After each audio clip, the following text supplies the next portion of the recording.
President Trump has always been a man of bold ideas, and his latest proposal is no exception. He's set his sights on a system many see as unfair taxes on tips. That's right, the money servers, bartenders, and other service industry workers earn from our generosity could be truly theirs, free from the IRS's grasp. Trump argues that these hard-working Americans deserve every single penny they earn.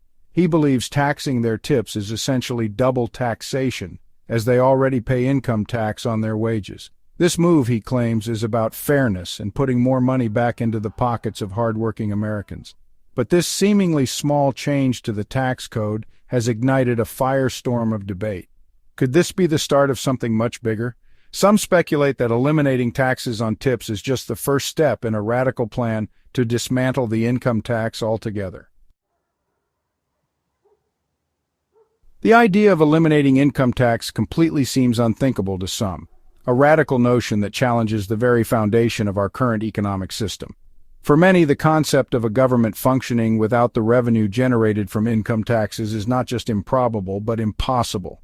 Yet, in the halls of libertarian think tanks and among certain political circles, this idea is more than just a pipe dream. It's a vision of a future where individuals retain all of their hard-earned money, free from the grasp of government taxation. These proponents argue that such a system would lead to greater personal freedom and economic prosperity. The recent move by former President Trump to remove taxes on tips has breathed new life into this radical concept. By eliminating taxes on tips, Trump has opened the door to a broader discussion about the role of income tax in our society. This move has been seen by some as the first step towards a more comprehensive overhaul of the tax system.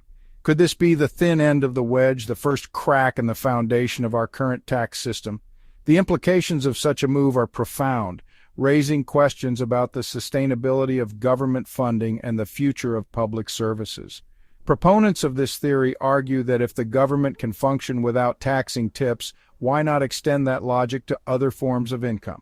They believe that a tax-free income system could lead to a more efficient and less intrusive government, one that relies on alternative forms of revenue generation. They envision a world where Americans keep everything they earn, free from the burden of income tax. In this idealized scenario, individuals would have more disposable income, leading to increased consumer spending and investment. This, in turn, could drive economic growth and create a more prosperous society. This, they claim, would unleash unprecedented economic growth, with individuals and businesses alike reaping the benefits of increased wealth. The argument is that with more money in their pockets, people would be more likely to spend, invest, and contribute to the economy in meaningful ways. But critics warn of a slippery slope. They caution that eliminating income tax could lead to unintended consequences, such as increased inequality and a lack of funding for essential services. The fear is that without a steady stream of income tax revenue, the government would struggle to provide for the needs of its citizens. They argue that eliminating income tax would decimate government revenue, leading to drastic cuts in essential services like healthcare, education, and infrastructure. The potential impact on public services is a major concern, with critics warning that the most vulnerable members of society could be left without the support they need. They question how, without income tax, the government could possibly fund the military, Social Security, or disaster relief. These are critical functions that rely heavily on tax revenue, and the loss of this funding could have serious implications for national security and social welfare. The debate rages on, with both sides entrenched in their positions. On one side, there are those who see the elimination of income tax as a path to greater freedom and prosperity.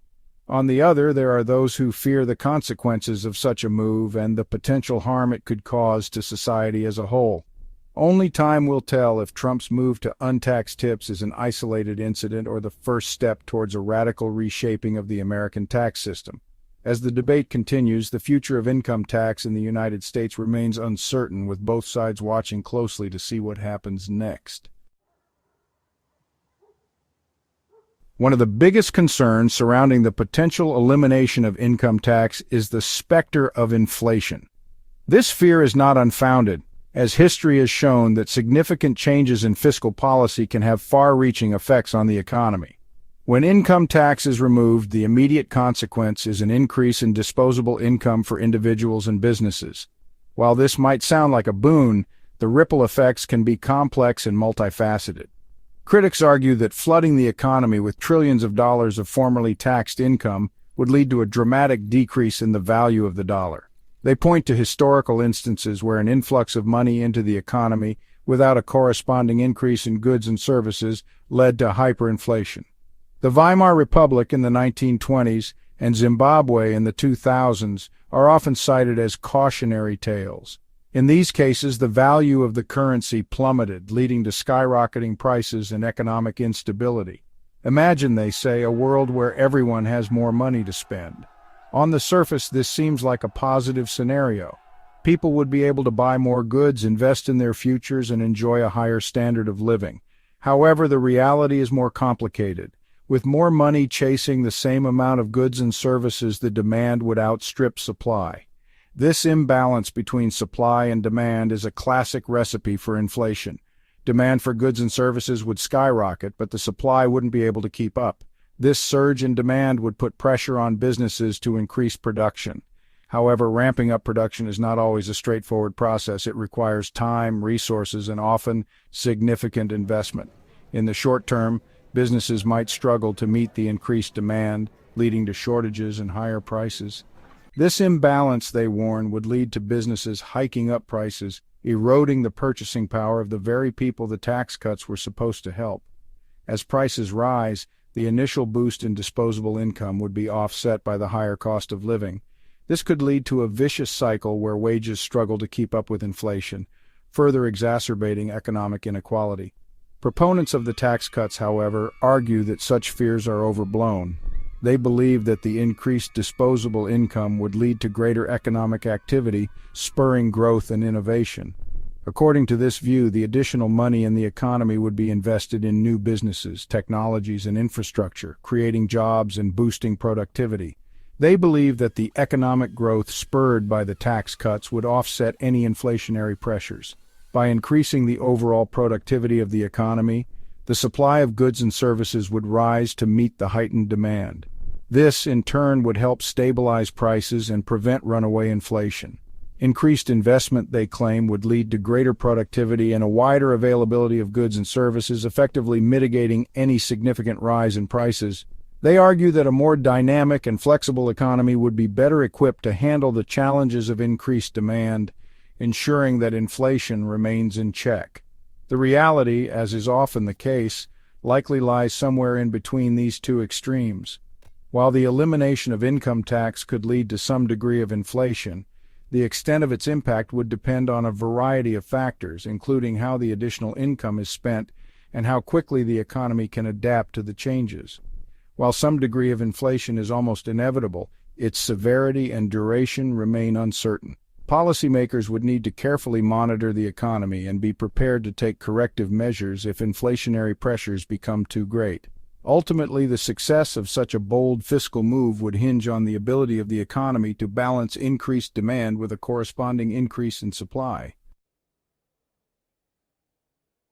Economists across the political spectrum are fiercely debating the potential impacts of eliminating income tax. This debate is not just an academic exercise, it has real-world implications for millions of American workers and their families. The stakes are high and the opinions are deeply divided. Some, particularly those aligned with supply-side economics, argue that it would be a massive boon for American workers. They believe that by eliminating income tax, workers would have more disposable income, which would in turn stimulate economic activity. This school of thought posits that when people have more money in their pockets, they are likely to spend more, thereby driving demand for goods and services.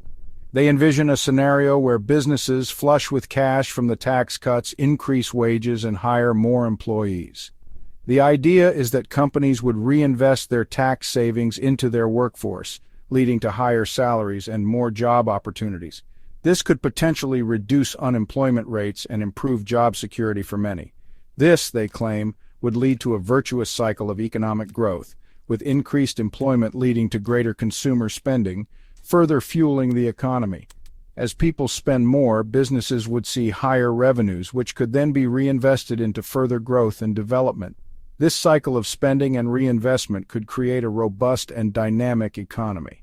They point to historical examples like the Kennedy tax cuts of the early 1960s as evidence that reducing taxes can lead to economic expansion. During that period, the economy experienced significant growth, and proponents of tax cuts argue that similar policies today could yield comparable results. They believe that history has shown that lower taxes can be a catalyst for economic prosperity. However, other experts, particularly those with a more Keynesian perspective, are far more skeptical. They caution that the benefits of tax cuts are not guaranteed and that the outcomes can vary widely depending on how businesses and individuals respond. They argue that the economic context of the 1960s was different from today, and what worked then may not necessarily work now. They argue that there is no guarantee that businesses would use their tax savings to increase wages or hire more workers. Instead, they might choose to increase dividends for shareholders or invest in automation, further exacerbating income inequality. This perspective suggests that without proper regulations and incentives, the benefits of tax cuts could be unevenly distributed, favoring the wealthy and corporations over the average worker. Instead, they might choose to increase dividends for shareholders or invest in automation, further exacerbating income inequality. Automation, in particular, is a significant concern, as it could lead to job losses in certain sectors. While technological advancements can drive efficiency and growth, they can also displace workers, leading to greater economic disparities. The debate over the potential impact on American workers is far from settled. Both sides present compelling arguments, and the truth likely lies somewhere in between. The challenge is to find a balanced approach that maximizes the benefits while minimizing the risks. Policymakers must carefully consider the potential consequences and craft strategies that promote inclusive and sustainable growth.